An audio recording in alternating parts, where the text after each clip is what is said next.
রাধে রাধে বন্ধুরা, কেমন আছো সবাই? আশা করি সকলেই ভালো আছো। আজ আমি একটু লাল শাকের তরকারি বানাবো। তো লাল শাকের তরকারিটা বানানোর জন্য আমি এখানে নিয়েছি লাল শাক, কেটে নিয়েছি আলু, বেগুন আর কয়েকটা মটরশুঁটি নিয়েছি। তো প্রথম থেকে শেষ পর্যন্ত দেখতে থাকুন আমি তরকারিটা কেমনভাবে বানাচ্ছি। এখানে বড়ি নিয়েছি, শুকনো লঙ্কা আর 5 ফোড়ন নিয়েছি এখানে। তো এবার চলো রান্নার কাছে চলে যাচ্ছি আমি। এখানে উনানের মধ্যে আমি কড়াটা বসিয়ে দিয়েছিলাম আগে থেকে। কড়াটা গরম হচ্ছে, কড়ার মধ্যে আমি বড়িগুলো দিয়ে ভেজে নেব। প্রথমে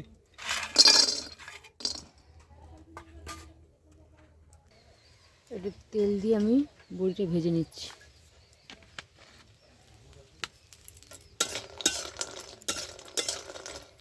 তো বড়িগুলো লাল করে ভাজা গেছে, আমি এবারে নামিয়ে নিচ্ছি।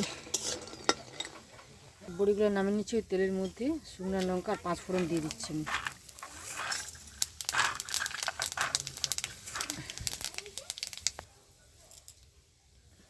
ফোড়নটা ভাজা গেছে, পেঁয়াজ দিয়ে দিচ্ছি।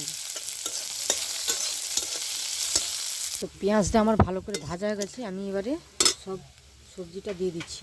আমি আলাদা করে আর সবজিটা ভাজলাম না, মানে শাকের সঙ্গেই মিশিয়ে দিয়েছি। আপনারা চাইলে আলাদা করে সবজিটা ভেজে নিতে পারেন, তারপরে শাকটা দিতে পারেন।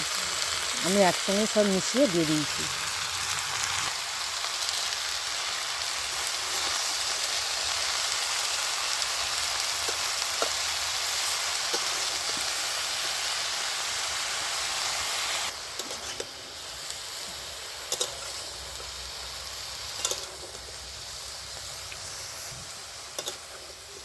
ভালো করে নেড়ে চেড়ে আমি একটু ঢাকনা দিয়ে দিচ্ছি। তো ফিরে আসছি কিছুক্ষণ পর।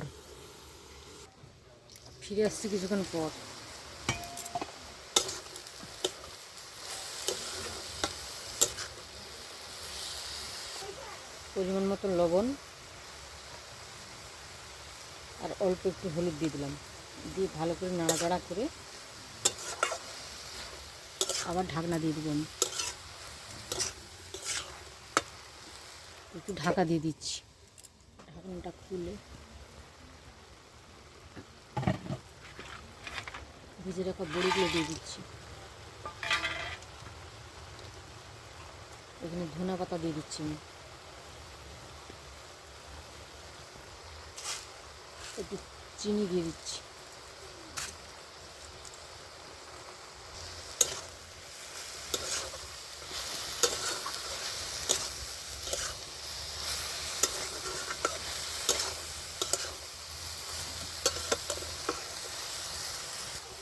তো ভালো করে আমি এটা নেড়ে চেড়ে আমি আবার একটু ঢাকনা দিয়ে রান্না হতে দেবো কিছুক্ষণ।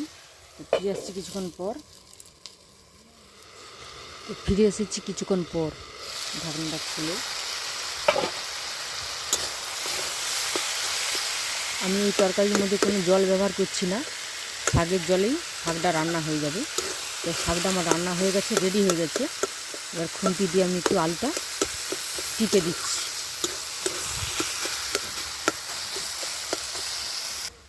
শাকটা মুজিয়ে যদি রান্না করেন তাহলে একটু জলও লাগবে না, আর তার তরকারিটা খেতে খুব সুন্দর টেস্ট হবে। জল ছাড়াই আমি শাকটা রান্না করলাম। তো তরকারিটা আমার রেডি হয়ে গেছে, আমি এবারে নামিয়ে নিচ্ছি। তো তরকারিটা আমি নামিয়ে নিয়েছি, এবার গরম গরম ভাতের সঙ্গে পরিবেশন করব।